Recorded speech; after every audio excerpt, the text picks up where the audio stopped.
गुरु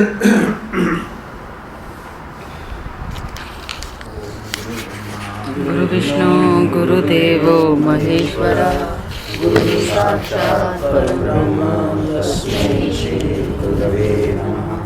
विश्वं दर्पण दृश्यमानमपि पुण्यं जनान्तर्गतं पश्यन्नात्मनि मायया बहिर्भूतं यथा निद्रया यः साक्षात् कृतेन समये स्वात्मानमेवाद्वयं तस्मै श्री गुरुमूर्तये नमः। श्री दक्षिणामूर्तये। आनंद रस रत्नाकर 27 मई। आज का 27 मई का पृष्ठ सत्य की खोज में, ये इस शीर्षक के अंतर्गत 5 प्रवचन कलकत्ता में परम पूज्य महाराज ने भुवालका हाउस में किए थे। तो उन प्रवचनों का जो ग्रंथ बना उसी में से आज का पृष्ठ है। शीर्षक है 27 मई का पृष्ठ है, अपने जीवन को पूर्ण बनाते हुए आगे बढ़ो।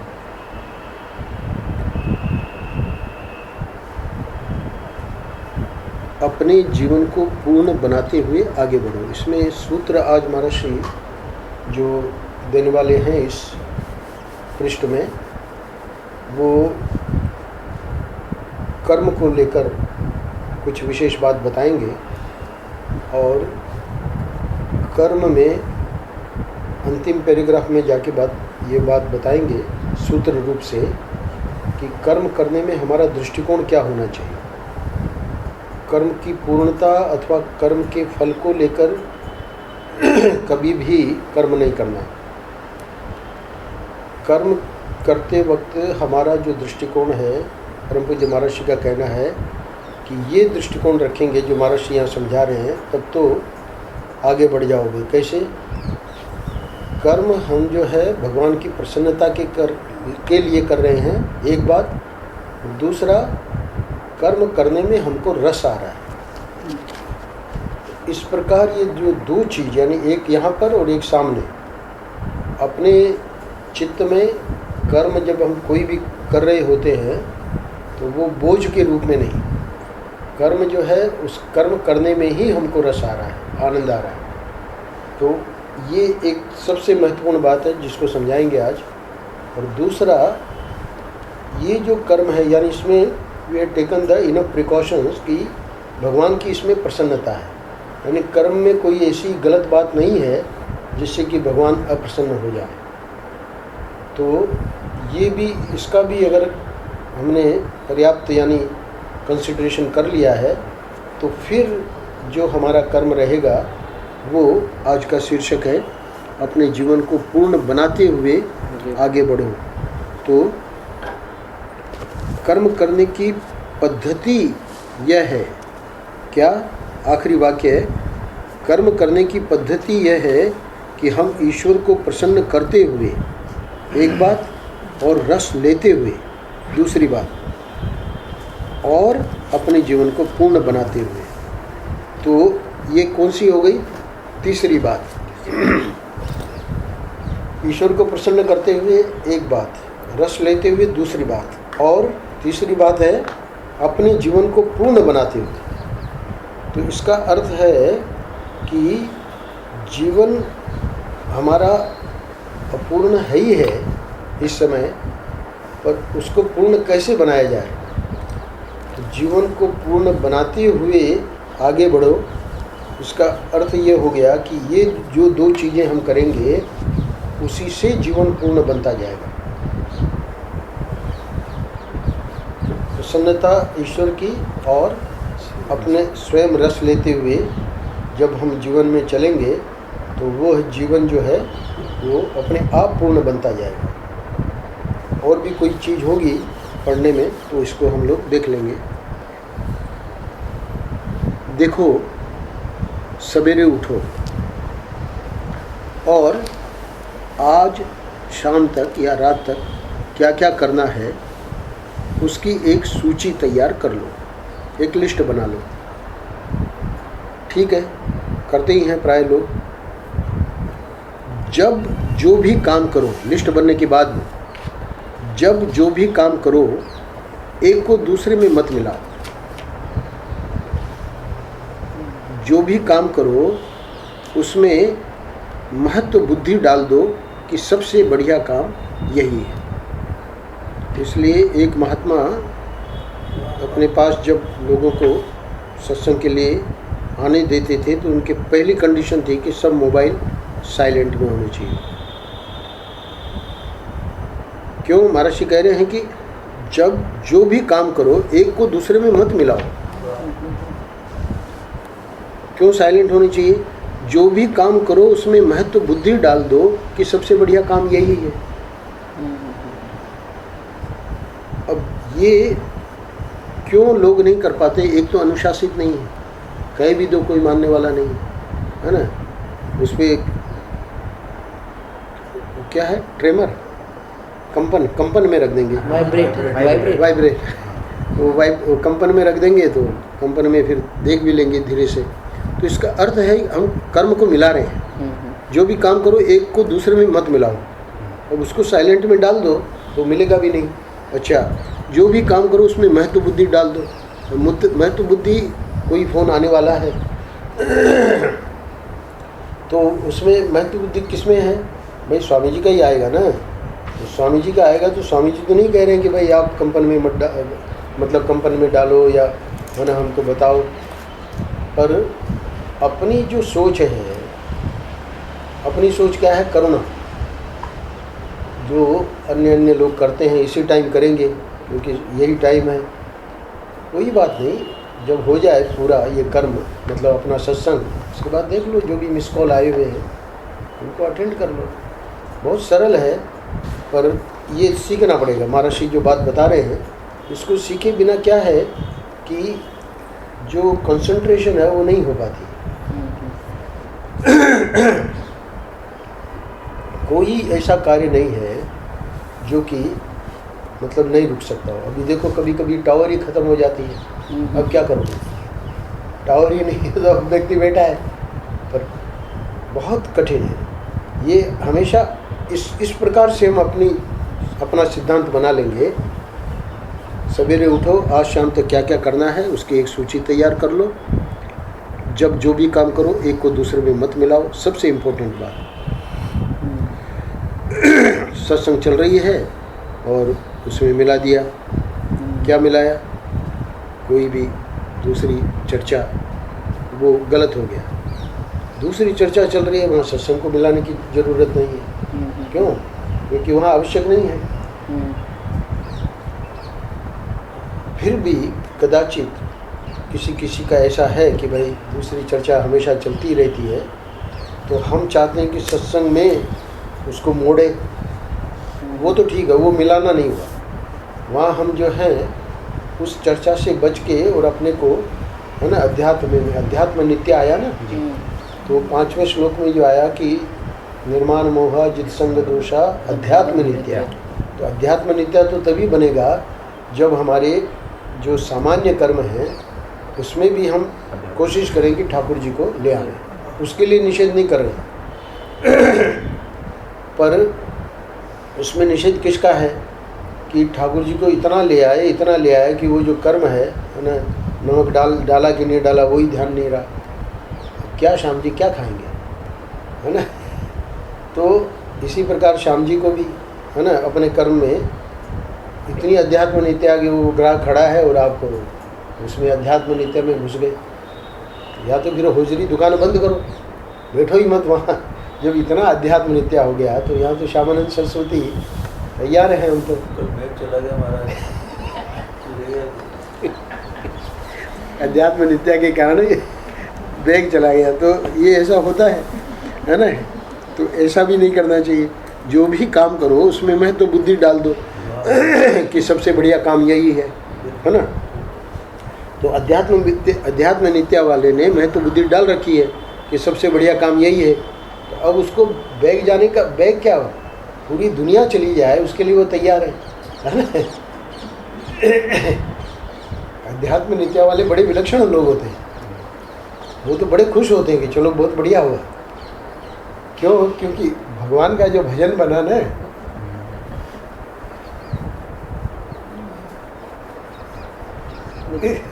इनका आगे का कमेंट तैयार रहता है पर वो आजकल अपने को रोक रहे हैं। मैं तो ये देखती हूँ कितने प्यार से उनको निहारते हैं। देखा और लकी टुकर टुकर देखते हैं। संक्षेप में कहना इतना ही है कि महत्व बुद्धि डालना बहुत आवश्यक है। रचना अगर महत्व बुद्धि अपने किचन में नहीं डालेगी तो स्वामी जी को है ना किसी काम की वस्तु नहीं मिलेगी। पर चूँकि वो महत्व बुद्धि डालती है ना, तो उस समय बढ़िया काम हुई है, क्योंकि ठाकुर जी को भोग लगना है। तो भोग लगना है तो वो वस्तु हम कैसे ऐसे है ना जली रोटी या जैसे कि बन गई है ना। हम तो अध्यात्म नित्य वाले विद्यार्थी हैं, तो फिर अपना साध्वी कंचन जैसे साध्वी रचना बन जाओ, फिर ज़रूरत क्या है। अब साध्वी कंचन अपना राधा बनाती है ना, ये अपना अध्यात्म नित्य में लगी है कि नहीं।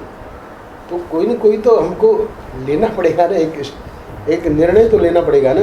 ये जो महत्व बुद्धि डालना है वो जरूरी है, या फिर उतने समय के लिए कम से कम अध्यात्म नित्या वालों को भी है ना, यहाँ बैठे हैं अध्यात्म नित्या वाले पर उस समय उसका, क्योंकि वो ठाकुर जी के लिए बन रहा है, तो इसलिए वही भाव रखते हुए अपना जप या जो भी है ठाकुर जी का नाम लेते हुए। बहुत से लोग तो गीत के गीत उनको याद है ठाकुर जी के, और बस वो गाते रहते हैं और अपना किचन का काम चल रहा है बहुत आनंद के साथ।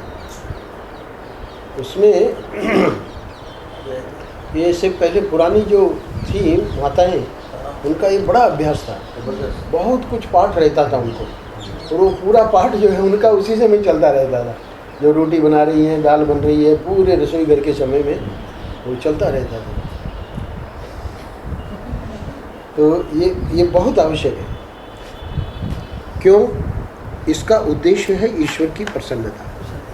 तो देखिए वहाँ यशोदा वो दही मंथन कर रही हैं और गीत गा रही हैं, है ना। अब देखिए ठाकुर प्रसन्न हुए, आए उठ के, आके फिर क्या क्या लीलाएं की है उखल बंदन लीला में, है ना।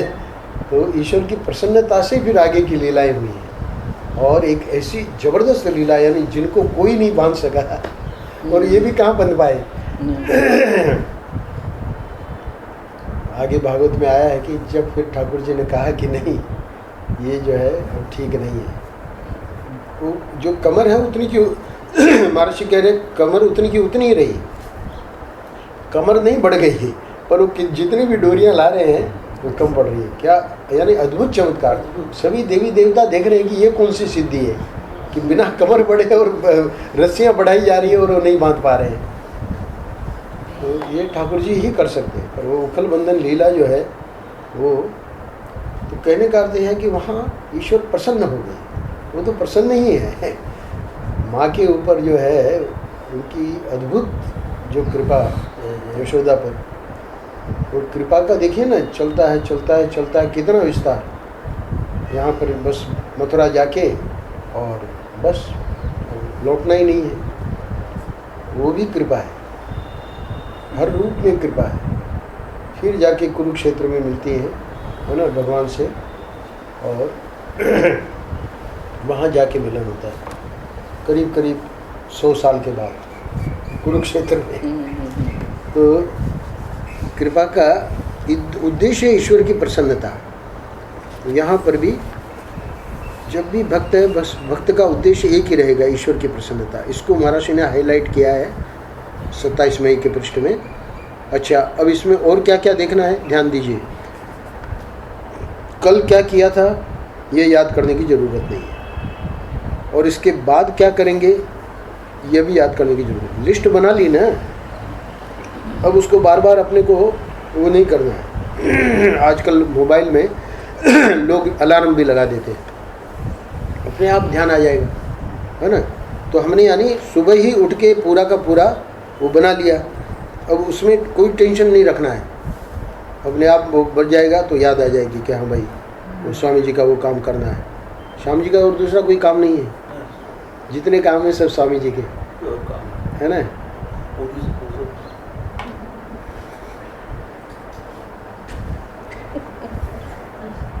कल क्या किया था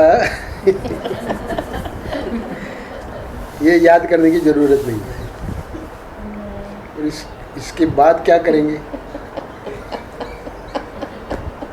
ये भी याद करने की जरूरत नहीं। इस समय अपना संपूर्ण मनोयोग वर्तमान कर्म में जोड़ दो।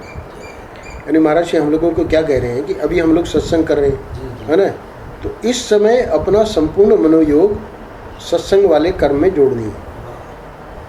अच्छा, कर्म पूरा हो ये अपने हाथ में नहीं है, और कर्म का फल हमको मिले ये भी अपने हाथ में। दो चीज़ें अपने हाथ में नहीं है। कर्म पूरा हो, ये दो पॉइंट बहुत इम्पोर्टेंट है आज के पृष्ठ के, क्योंकि इसी से व्यक्ति हमेशा परेशान रहता है। कर्म पूरा हो ये अपने हाथ में नहीं है, और कर्म का फल हमको मिले ये भी अपने हाथ में नहीं है। तो ये क्या है कि जन्मों जन्मों के जो संस्कार हैं उसके कारण ये सहज व्यक्ति को लगता है ये कर्म मैंने अपने हाथ में ले लिया है, इसको पूरा करना ही है, और इस कर्म का जो फल है वो मुझे मिलना ही चाहिए। ये दोनों चीज़ें जो कि अपने हाथ में नहीं है, उसके लिए वो उसका अनजान में एक आग्रह बना रहता है, और उसी से प्रभु को प्रसन्नता नहीं है। तो ईश्वर को प्रसन्न करना हो और अपने को रस लेना हो, रस कहाँ ले पाओगे? क्योंकि एक अनजान में टेंशन बना हुआ है ना। व्यक्ति पढ़ाई कर रहा है, परीक्षा के लिए तैयारी कर रहा है, रिजल्ट के ऊपर उसका ध्यान है कि अगर ये नहीं हुआ तो मेरा क्या होगा। तो उसी से उसकी परफॉर्मेंस जो है उसमें उसका प्रभाव पड़ रहा है अनजान में। तो इसलिए महाराज जी कह रहे हैं कि बस जो है कर्म हाथ में, उस समय अपना संपूर्ण मनोयोग वर्तमान कर्म में जोड़ दो। यही एक स्टाइल है। एक क्षण में एक ही कर्म होता है, इसलिए अपने प्रत्येक क्षण के प्रत्येक कर्म में अपने तन मन वचन की पूर्णता, अपनी संपूर्ण शक्ति लगाकर, अपना संपूर्ण रस उसमें डालकर उस कर्म को करो, और तब उस कर्म का नाम हो जाएगा ब्रह्म कर्म। अब देखिए महाराज श्री कि अभी जो पंक्तियां मैंने पढ़ी हैं उसकी व्याख्या में हम नहीं जा सकते, है ना, ज़्यादा विस्तार में, पर महाराज श्री बहुत ही महत्वपूर्ण बात कह रहे हैं। क्योंकि इसकी विधा क्या है? आपने तो कह दिया कि संपूर्ण मनोयोग वर्तमान कर्म में जोड़ दो, तो विधा को बता रहे हैं। कैसे? सुनो। एक क्षण में एक ही कर्म होता है, इसलिए अपने प्रत्येक क्षण के प्रत्येक कर्म में अपने तन मन वचन की पूर्णता, अपनी संपूर्ण शक्ति लगाकर और अपना संपूर्ण रस उसमें डालकर, इतना मतलब क्यों सब प्रकार की बातें बताई है, तब जाके हमारा संपूर्ण मनोयोग वर्तमान कर्म में जुड़ेगा। क्योंकि कहीं तो हमने अपनी शक्ति बचा रखी है, या कहीं तन मन वचन की पूर्णता हमारी उस कर्म में नहीं है ना, अपना संपूर्ण रस उसमें नहीं डाल पा रहे हैं, इसलिए वो संपूर्ण मनोयोग वर्तमान कर्म में हमारा नहीं जुड़ रहा है। महाराज श्री का हम लोगों ने देखा सत्संग कर रहे हैं, है ना, देखिए वहाँ पर संपूर्ण मनोयोग उसमें है। भोजन कर रहे हैं, आप लोग आश्चर्य करोगे कि वहाँ पर भी संपूर्ण मनोयोग वो करके दिखा रहे हैं। वहाँ पर क्योंकि सिद्ध महापुरुष है ना, साधक के लिए तो चलो ठीक है, जो भूख है वो रोग है, भोजन जो है औषधि है ना, औषधि को डाला, रोग को ख़त्म किया। 2 बार वो रोग लगना है, सुबह शाम। हालांकि आजकल के लोगों को तो रोग कई बार लगता है, सुबह से रात तक कम से कम 7-8 बार तो लगता ही है ना, पर बेचारे क्या करें, वो आजकल की बाध्यता है। चलो कोई बात नहीं, थोड़ा थोड़ा खाया, ज़्यादा नहीं। ये नहीं कि लंच भी एकदम भरपेट और डिनर भी भरपेट और फिर 6-7 बार और खाया, है ना, वो गड़बड़ हो जाता है। लंच भी एकदम लाइट ही लिया, डिनर भी लाइट लिया, तो बीच में थोड़ा थोड़ा ले लिया, कोई बात नहीं, है ना। लंच भी जैसे उनका लंच जो है वो कुछ नहीं है, डिनर भी कुछ नहीं है, वो आदमी खा सकता है 6-7 बार, उसके लिए कोई मना नहीं है। क्योंकि डॉक्टरों ने बता रखा है कि भाई तुम्हारे कोई तकलीफ़ है उसके हिसाब से। पर कहने का मतलब ये है कि मनोयोग से जो भोजन की क्रिया है उसको भी करना है तो वो महापुरुषों से सीखना है। क्यों? क्योंकि साधक तो नहीं कर पाएगा। साधक को तो है ना, आज हमने बताया ना कि अभी आम काटते बैठोगे तो फिर क्या सत्संग क्या करोगे। तो उनकी तो हमेशा दृष्टि यही रहेगी भाई ज़्यादा से ज़्यादा सत्संग में समय देना है ना। पर जिनका जो सिद्ध है उनके लिए कोई ऐसी बात नहीं। बैठो आम काटो, मनोयोग से काटो, उसके भी बढ़िया है ना। जैसे इन्होंने बताया वो भी समझाना पड़ता है, नहीं तो इतर को भी इनके पास सब चुटकुले तैयार रहते हैं। तो ये जितने महर्षि ने पॉइंट्स बताए हैं उनको सबको जब हम लेंगे एक पॉइंट में, तब जाके ये ब्रह्म कर्म बन जाएगा। तो जब गीता में चौथे अध्याय के 24वें श्लोक में ब्रह्म कर्म समाधि ना करके भगवान ने कहा, तो महर्षि कह रहे हैं कि वो ब्रह्म कर्म कुछ नहीं है, वो यही है कि पूरा का पूरा संपूर्ण मनोयोग। तो संपूर्ण योग में संपूर्ण शक्ति, अपना तन मन और वचन, और इसके साथ ही अपना संपूर्ण रस, तो ये सब जब डाल दिए तो अब बचा क्या? कुछ नहीं बचा। यही ब्रह्म कर्म। जब अब उसका दृष्टांत दे रहे हैं कि ये ब्रह्म कर्म कब नहीं होता। सुनिए, जब हम एक काम करते समय दूसरे काम की याद करते हैं तब वह बेचारा पहला काम अपने को अपमानित अनुभव करता है। सुनो, गोंडल गुजरात की बात है। मैं वहाँ भागवत सप्ताह कर रहा था। भागवत से उठने पर तुरंत ही एक सज्जन मुझे बुलाकर अपने घर ले गए। वहाँ उन्होंने ले जाकर हमें बैठा दिया। वहाँ फल फूल सब हमारे लिए सजा हुआ था। हमें वहाँ बैठाकर स्वयं बाहर सड़क पर चले गए। अब हम तो 3 घंटा बोलकर आए थे, हमको भूख प्यास आदि लगी थी, तो हमसे तो कुछ पूछा नहीं और सड़क पर चले गए। तो जो दूसरे लोग थे तो महाराज ने पूछा उनको कि भाई क्या बात है, वो जो सज्जन हैं वो सड़क पर क्यों चले गए? तो बोले कि गोंडल के महाराजा साहब आने वाले हैं। यानी महाराष्ट्र को तो बुलाया ही बुलाया उन्होंने, गोंडल के महाराजा को भी बुलाया। गोंडल के महाराजा आनंदमयी माँ के शिष्य थे और गोंडल की महारानी जो थी कुमुद, वो महाराष्ट्र की शिष्या थी, है ना। तो अब ये जो सज्जन थे तो महाराष्ट्र के कारण उनको पता था कि गोंडल के महाराजा भी हमारे घर आ जाएंगे, तो अब उनको बुलाया था पर वो नहीं पहुँचे। तो इसलिए उनकी प्रतीक्षा करेंगे, वो आएंगे तब ना महाराष्ट्र को कुछ दिया जाएगा। तो महाराष्ट्र कह रहे हैं हमको तो भूख प्यास आदि लगी थी, है ना, तो हमसे तो कुछ पूछा नहीं और वो जो है सज्जन सड़क पर चले गए। तो पता लगा महाराष्ट्र को कि भाई उनकी प्रतीक्षा में खड़े हैं। तब महाराष्ट्र कह रहे हैं हमको उनका यह व्यवहार अच्छा नहीं लगा। ये हो गया दृष्टांत। दृष्टांत क्या है?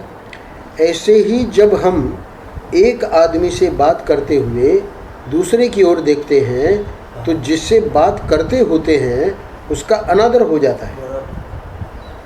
एक कर्म करते समय जब हम दूसरे कर्म की याद करने लगते हैं तो उस कर्म की महत्ता जो है वह मिट जाती है।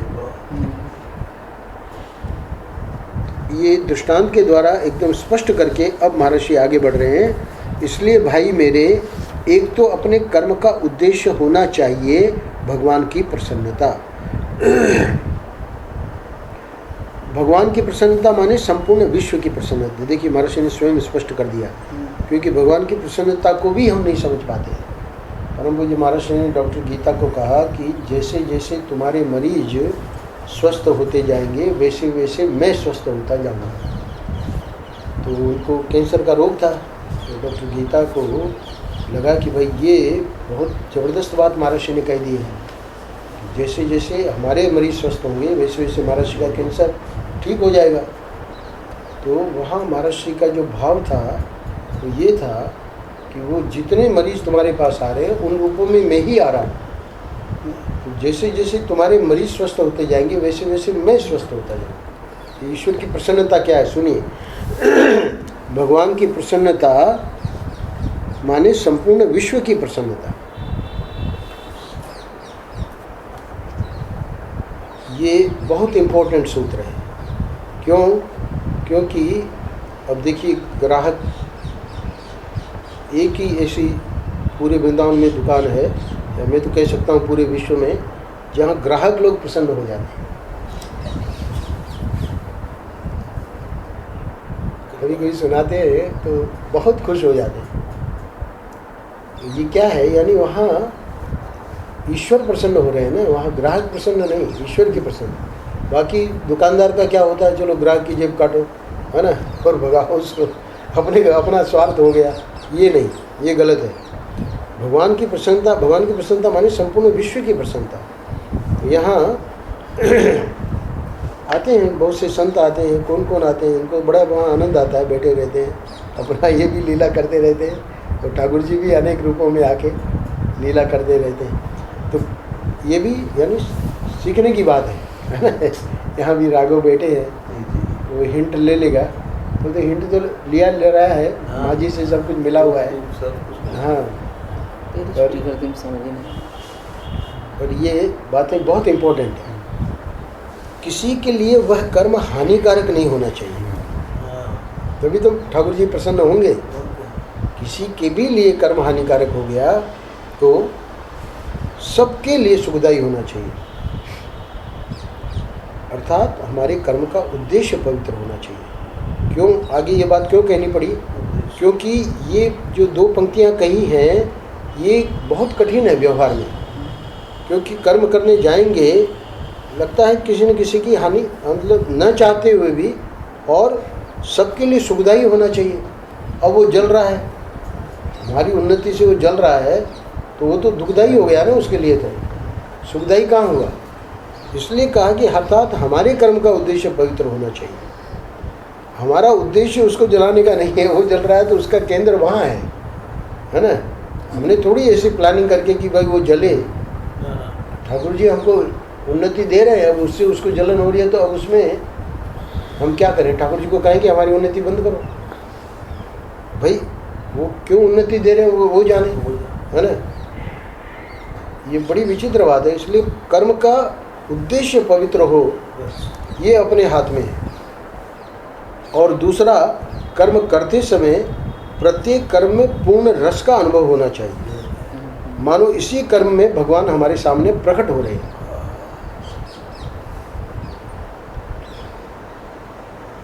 ये पूरा ब्रह्म कर्म है, यानी महर्षि इस पृष्ठ को बोल रहे हैं, वो बोलना भी उनका ब्रह्म कर्म है, क्योंकि उनके सामने जो ऑडियंस बैठी है ना, तो महर्षि कह रहे मानो इसी कर्म में भगवान हमारे सामने प्रकट हो रहे हैं। उनकी तो परमात्मा भाव है ना, तो परमात्मा दृष्टि बनी हुई है, पर हम लोगों को इस विधा से हम लोगों को हिंट दे रहे हैं कि ये हमारी साधना होनी चाहिए। वो तो सिद्ध महापुरुष है, उनका तो सहज ही है उनके लिए तो, और हमारा ये प्रयत्न पूर्वक पहले होवे और फिर वो अभ्यास बनते बनते सहज हो जाए। अंतिम पैराग्राफ में कह रहे हैं, आनंद डालते चलो, भगवान को प्रसन्न करते चलो। भगवान को प्रसन्न करते चलो, रसास्वादन करते चलो। क्या होगा उससे? तुम्हारा एक एक कण, तुम्हारा एक एक क्षण परमानंद हो जाएगा। यानी इस स्थान में हम बैठे हैं, है ना, तो देश तो पहले से ही निश्चित हो गया। अब इसमें 2 ही चीज़ें हैं, एक तो वस्तु रूप से जो भगवान है, क्योंकि सब भगवान ही है, और एक काल रूप से जो भगवान है, यानी 6:30 बजे यहाँ बैठे और अब ये पूरा होने वाला है। तो हमारा एक एक क्षण और एक एक कण, यानी यहाँ जितना जो है पूरा ठाकुर जी के रूप में सब लोग, उसके लिए महर्षि कह रहे हैं कि कर्म करने की रसास्वादन के बारे में कह रहे हैं कि भगवान को प्रसन्न करते चलो, रसास्वादन करते चलो। कैसे? बोले तुम्हारा एक एक कण और तुम्हारा एक एक क्षण परमानंद हो जाएगा, परमानंदमय हो जाएगा। तो परमानंदमय कैसे हो जाएगा? सूर्य उगता है ना, तो उसके आप देखेंगे प्रकाश सर्वत्र हो जाता है। तो वैसे ही इस प्रकार का जब हमारा कर्म का उद्देश्य पवित्र है और हम पूरा रस डालते हुए उसमें चल रहे हैं, तो वो जो है उसका वाइब्रेशन होगा ही होगा। आजकल एक कैमरा आया है, उस कैमरा से मैंने देखा नहीं है कैमरा, सुना है और सच्ची बात है। तो वो फोटोग्राफ लेता है, तो उस फोटोग्राफ में, उसी कैमरा में, दूसरे में नहीं, उस कैमरा में उसका सामने वाले व्यक्ति का ऑरा भी आता है। तो जैसे हम भगवान के चित्र देखते हैं, चित्र के उसके चारों ओर ऐसे बनाते हैं प्रकाश, तो ऐसे ही हर व्यक्ति का ऑरा होता है। तो वो कैमरा उसका ओरा ले लेता है कि भाई श्याम जी का ओरा कितना है, माँ जी का कितना है। तो ये क्या है, परमानंदमय जो शैली है, तो जो ओरा होता है उसका वाइब्रेशन यानी चारों ओर फैलता है।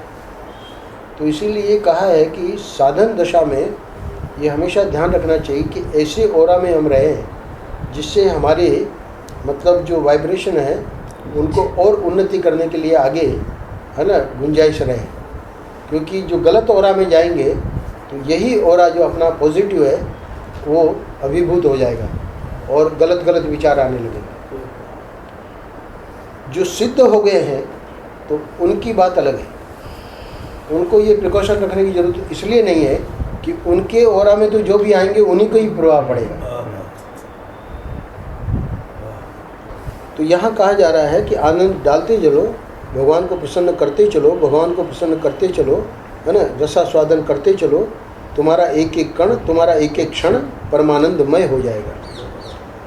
कर्म करने की पद्धति यह नहीं है कि हम कर्म पूरा करें। दो चीज़ें जो शुरू में कही थी कि कर्म पूरा हो यह अपने हाथ में नहीं है, तो इसलिए यहाँ निषेध कर रहे हैं कि कर्म करने की पद्धति ये नहीं है कि हम कर्म पूरा करें, एक बात। और दूसरी बात वहाँ कही थी ऊपर कि कर्म का फल हमको मिले यह भी अपने हाथ में नहीं है, तो यहाँ पर उसका भी निषेध कर रहे हैं कि कर्म करने की पद्धति यह नहीं है कि उसका फल प्राप्त करें, दोनों का निषेध कर दिया। तो फिर अब आप बताइए क्या है कर्म करने की पद्धति। बोले कर्म करने की पद्धति यह है कि हम ईश्वर को प्रसन्न करते हुए, रस लेते हुए और अपने जीवन को पूर्ण बनाते हुए आगे बढ़ें। यही जब जीवन को पूर्ण बनाते हुए आगे बढ़ेंगे तो उसी कर्म का नाम हो जाएगा ब्रह्म कर्म। ब्रह्म कर्म जो है वो महात्माओं के द्वारा सहज संपन्न होते हैं और हम लोगों के द्वारा जो महर्षि ने 27 मई के पृष्ठ में जो बात बताई है उस पद्धति से करने से, है ना, हमारा भी कर्म पूर्ण हो जाएगा। अच्छा, जय हो। नारायण नारायण नारायण।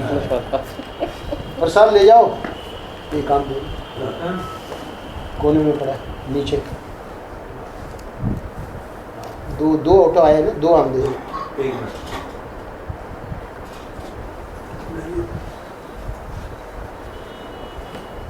प्रसाद ले लो। लाखन कौन आया? अच्छा, दंड प्रणाम कर लो।